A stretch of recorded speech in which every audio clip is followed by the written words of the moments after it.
Coming to the waterfall model. So waterfall model is a very traditional and very easy and very oldest model in SDLC. In software development lifecycle, this is the one of the oldest model. It is also known as linear sequential model. So this is also known as linear sequential model.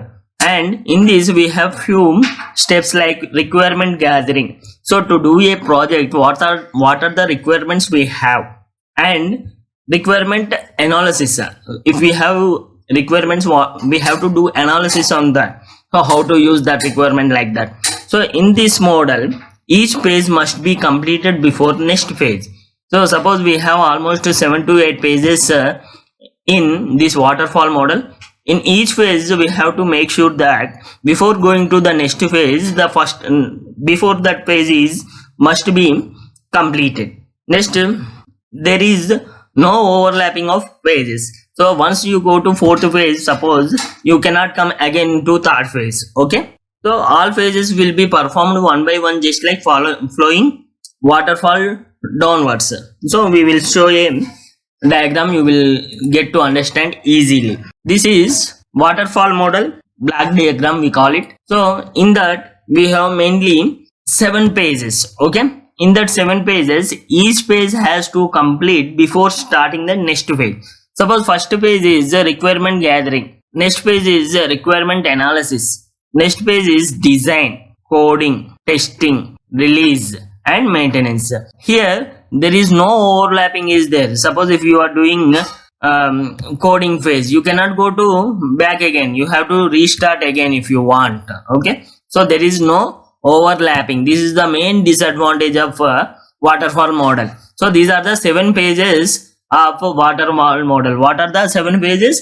Requirement gathering, requirement analysis, design, coding, testing and release and maintenance. After the project we have to do maintenance for few days. So advantages, we have few advantages related to waterfall model. Waterfall model advantages: it is very simple and easy to implement, no need of much knowledge. Okay, phases won't overlap and hence there is no ambiguity. So phases అనేవి overlap అవ్వవు కాబట్టి there is no overlap between the phases. So there is no ambiguity in which phase we are, where we have to go. There is no ambiguity, you can directly do one by one.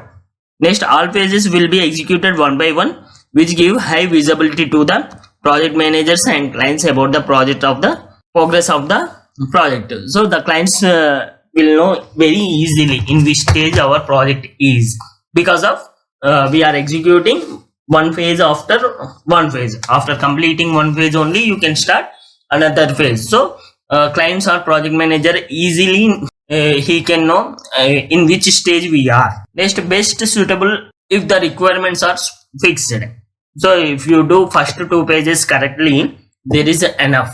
Next, best suitable for small project. It is very suitable for small projects. For big projects it is won't work.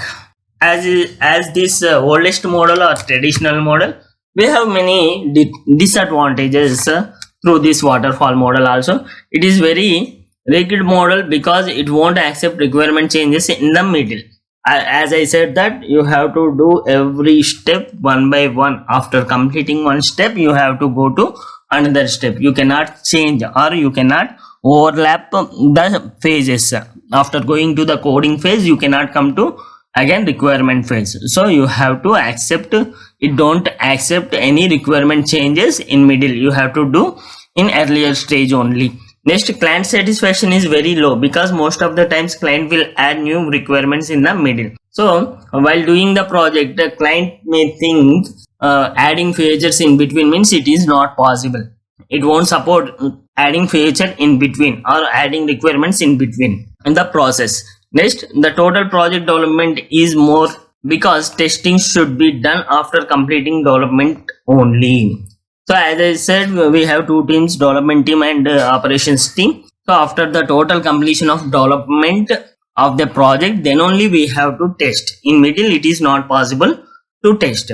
Next, the total cost of bug fixing is very high because we cannot identify bugs in earlier stage of the cycle. After completing of the total development only you are going to test. So fixing bugs are very tough because we cannot identify bugs in middle stages. Not suitable if the requirement keep on changing.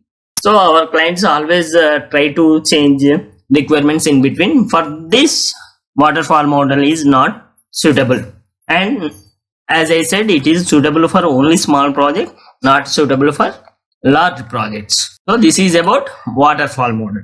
So coming to in next class, we are going to discuss about the next concepts of DevOps. So please do subscribe to our channel.